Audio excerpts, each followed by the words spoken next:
গঙ্গা যদি যাইতে পারি, তোমায় আমি পাইতে পারি, ভ্রমর কালো নদী। তরি যদি বাইতে পারি, সাদা পালুরাইতে পারি, ভ্রমর কালো নদী। প্রিয় দর্শক, আজকে যিনি আমাদের অতিথি, তিনি একজন প্রকৃত শিল্পী, একজন বড় মনের মানুষ। আসলে জীবন নিয়ে সবাই বাজি ধরতে পারেন না, তিনি ধরেছেন এবং সাহসিকতার সঙ্গে একটি জায়গায় পৌঁছে গেছেন। তিনি আর কেউ নন, আমার আপনার সকলের প্রিয় শিল্পী হাশিম মাহমুদ। বর্তমানে তার বাজি গানটি সকলের প্রশংসায় রয়েছে। আমরা আজকে তার সঙ্গে আড্ডা দেব, কথা বলবো তার জীবনের নানা গল্প নিয়ে। আপনাকে স্বাগত জানাচ্ছি আমাদের স্টার নিউজের আজকের এই আয়োজনে।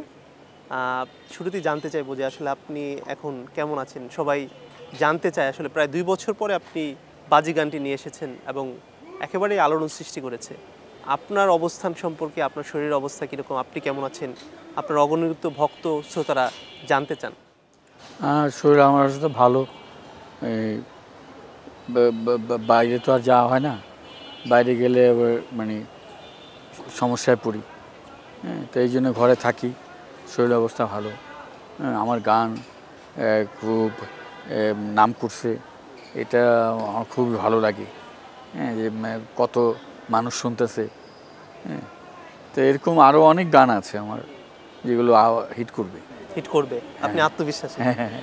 বা আপনার আসলে বাজি গানটা নিয়ে যেহেতু কথা হচ্ছে, মানুষজন পছন্দ করছে, বাজি গানটা সৃষ্টির গল্পটা যদি শুনতে চাই, আমরা যতটুকু জানি বা কীভাবে গানটা 96 থেকে 98 সালে মানে গানটা আমি সুর করি, কথা মানে তারপর গাইতাম একা একা, বাসায় থাকতাম তো কারো শোনানো হয়নি। তো এখন সব মানুষ যেখানে যাই বলে যে আপনার গানটা তো খুব নাম করেছে, সবাই শুনতেছে। আপনার ওই যে একবার আমি গিয়েছিলাম পাহাড়ি অঞ্চলে, তো সেই পাহাড়ি অঞ্চলে যে গিয়েছেন সেই অভিজ্ঞতা, মানে সেটা কি মনে আছে যে পাহাড়ে যাওয়ার অভিজ্ঞতা? পাহাড়ে যে গিয়েছিলাম ওটা ওই যে বগালেক, যে রুমা বাজার আছে না, তো ওখানে গেছিলাম। ওখানে ওইসব স্মৃতি আর কি, পাহাড়ের গল্প। রুমা বাজারে যে ওখানে যে থাকে যে লালরাম, সে লালরাম নাকি মারা গেছে, শুনে আমার খুব খারাপ লাগলো। তো আমরা একটু শুনতে চাই যে আপনার পাহাড় পছন্দ না সমুদ্র? দুটোই পছন্দ। দুইটাই পছন্দ, মানে কোন, মানে দুইটার যদি বিশেষত্ব বলতে হয় যে আপনার ফিলিংসগুলো কাজ করে কীরকম, আসলে পাহাড়ে গেলে ফিলিংসটা কেমন, সমুদ্রে গেলে কেমন? একদম ডিফারেন্ট আর কি। অথচ সমুদ্রের পাড়েই পাহাড় আছে, ওটা ভাবলে আবার ডিফারেন্ট, মানে মানে যে বলতেছি সেটা তো আর হয় না। তো বাজি গানটি যখন মানে শুটিং হয়েছে, আপনাকে খুবই প্রাণবন্ত মনে হয়েছে এবং আপনার যে উপস্থিতি, সাদা সাদা কালা কালা এবং অন্য একটি গান যেটি আসলে কথা কইও না, সেই গানটিতে আপনার উপস্থিতি ছিল না তখন। আপনার কথা, সুর তারা ব্যবহার করেছেন, আপনি না থাকলেও আপনাকে অনেক ভালোবাসা দিয়েছেন। কিন্তু এবার যখন আপনার উপস্থিতি এবং আপনার কণ্ঠ মানুষজন আসলে শুনেছে, সেটা তাদের কাছে অনেক ভালো লাগা দিয়েছে। আপনার এই যে পারফরমেন্স, সব কিছু, ওই যে শুটিং, সেই শুটিংয়ের গল্পটা একটু শুনতে চাই। শুটিংয়ে তো মানে দেখলাম যে ভালো অ্যারেঞ্জ করছে, মানে পরিবেশ থিয়েটার যেটা বলে আর কি, মানে কীরকম হলে ভালো লাগে।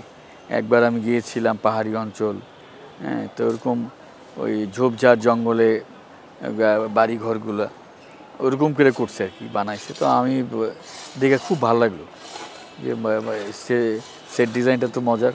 আপনি কি কখনো ভেবেছিলেন যে আপনার এই গানগুলো আসলে এতটা জনপ্রিয় হয়ে উঠবে, মানুষজন পছন্দ করবে? হ্যাঁ, হয়ে উঠতেও পারে, এরকম ভেবেছিলাম। এরকম বিশ্বাস ছিল আপনার? হ্যাঁ।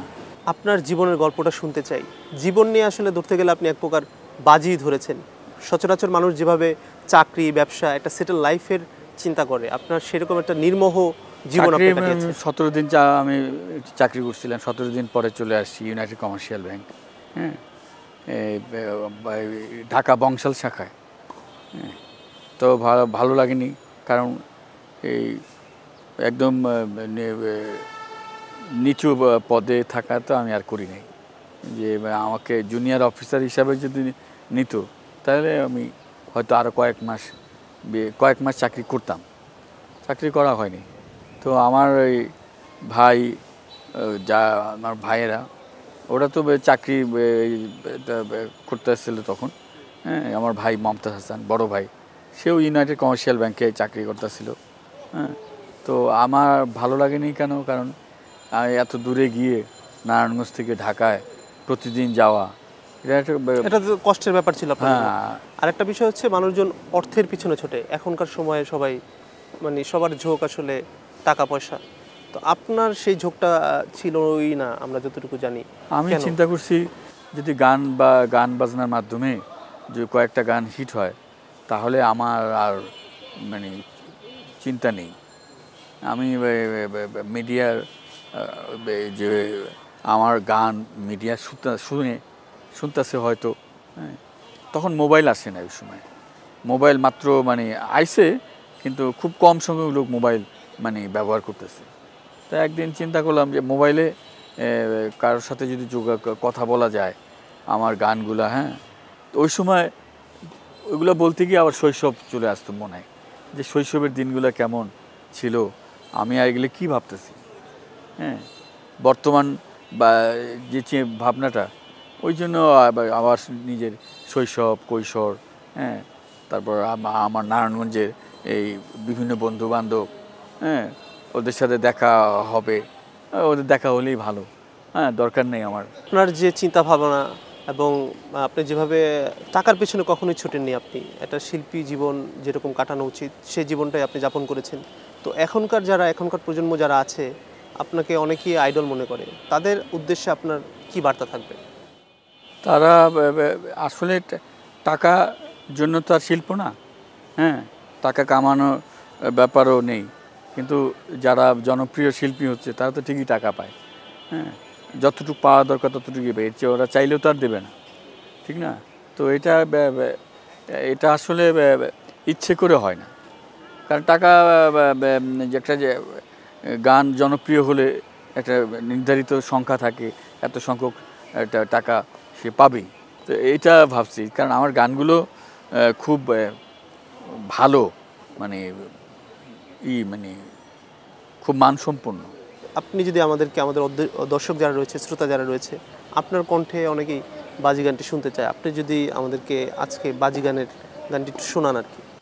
গঙ্গা যদি যাইতে পারি, তোমায় আমি পাইতে পারি, ভ্রমর কালো নদী। তরি যদি বাইতে পারি, সাদা পালু রাইতে পারি, ভ্রমর কালো নদী।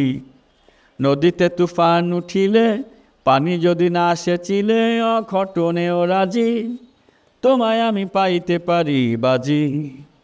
ও তোমায় আমি পাইতে পারি বাজি,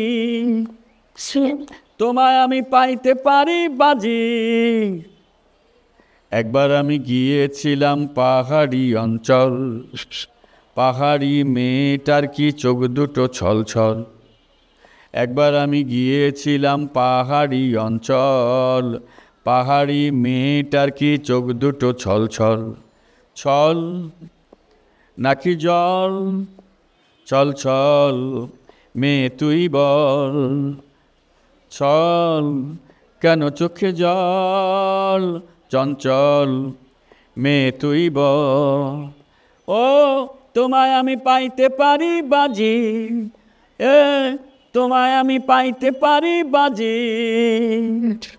আবার আমি গিয়েছিলাম নীল সাগরের জল, সাগরের কন্যারি মন পাইনি সে অতল। আবার আমি গিয়েছিলাম নীল সাগরের জল, সাগরের কন্যারি মন পাইনি সে অতল। জল কেন চোখে জল, চঞ্চল মেয়ে তুই বল। জল কেন চোখে জল, চঞ্চল মেয়ে তুই বল। ও তোমায় আমি পাইতে পারি বাজি, এ তোমায় আমি পাইতে পারি বাজি। গঙ্গা যদি যাইতে পারি, তোমায় আমি পাইতে পারি, ভ্রমর কালো নদী। তরি যদি বাইতে পারি, সাদা পালু রাইতে পারি, ভ্রমর কালো নদী। নদীতে তুফান উঠিলে, পানি যদি না সেচিলে, অঘটনেও রাজি, তোমায় আমি পাইতে পারি বাজি। ও তোমায় আমি পাইতে পারি বাজি, হে তোমায় আমি পাইতে পারি বাজি। বাহ, অসাধারণ গাইলেন। তো আপনার এই কণ্ঠের প্রশংসার চারিদিকে ছড়িয়ে পড়ছে, বাজি রীতিমতো বাজিমাত করে চলছে। তো এই যে কণ্ঠ মাধ্যমে আপনি তো লেখালেখি করতেন, তো কণ্ঠেরও আপনার প্রশংসা হচ্ছে এখন আলাদাভাবে। তো এইটা আপনার কাছে কেমন লাগছে যে অনেকে চাচ্ছে যে আপনি রেগুলার গান আপনার কণ্ঠে আসুক?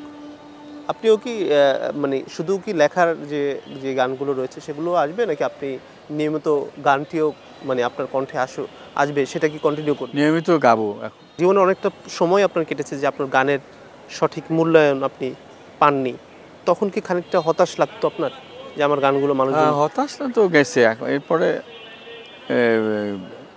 আমার সাথে যখন গান নিয়ে একটু কথা বলতো, তখন ভাবতাম যে গান নিয়ে আলাপ করছে, তাহলে হতাশ হওয়ার কিছুই নেই। বৈরাগী নামের একটি ব্যান্ড দল আপনারা গঠন করেছিলেন, সেই ব্যান্ড দলের কিভাবে গড়ে উঠেছিল এবং কেন সেটা সাস্টেন করলো না, এবং ব্যান্ড দলে কারা কারা ছিলেন? বৈরাগী ব্যান্ড হ্যাঁ করেছিলাম, তো শুধু লোকসঙ্গীত, ফোক ব্যান্ড, হ্যাঁ বন্ধুরা বলছিল। তো আমি বলছিলাম ফোক ব্যান্ড বলা, শুধু ফোক গান গাওয়ার দরকার নেই, এটা বলছিলাম যে সব ধরনের গানই করি। তখন ওরা বলছে না, দরকার নেই সব ধরনের গাওয়ার। আর এমনিতে আপনি মঞ্চের কাজ করেছেন? মঞ্চে একটা নাটকে অভিনয় করেছিলাম প্রধান চরিত্রে, মানে আমার নাম ছিল মুরাদ, শেষ দৃশ্যের পরে। অভিনেতা হওয়ার ইচ্ছে ছিল কিনা? হ্যাঁ ছিল, কিন্তু আসলে অভিনয় করতাম যদি নাটক লিখতাম, এই চিন্তা করে ভাবছিলাম। যারা আপনার গানের অপেক্ষায় থাকে সব সময়, তাদের উদ্দেশ্যে কি বলবেন? তাদের উদ্দেশ্যে তারা তো মানে শ্রোতা, হ্যাঁ, তা ওদের জন্যই তো আমার গান মানে সবার কাছে মানে গ্রহণযোগ্য হবে, শুনবে। ধন্যবাদ আপনাকে, অসংখ্য ধন্যবাদ। আপনি আমাদেরকে আপনার যে মূল্যবান সময় আমাদেরকে দিয়েছেন, ব্যস্ততার সময় যাচ্ছে, আপনি ভালো থাকেন, সুস্থ থাকেন, গান দিয়ে মানুষকে আলোড়ন সৃষ্টি করে যান, এটাই আমাদের কামনা। ধন্যবাদ।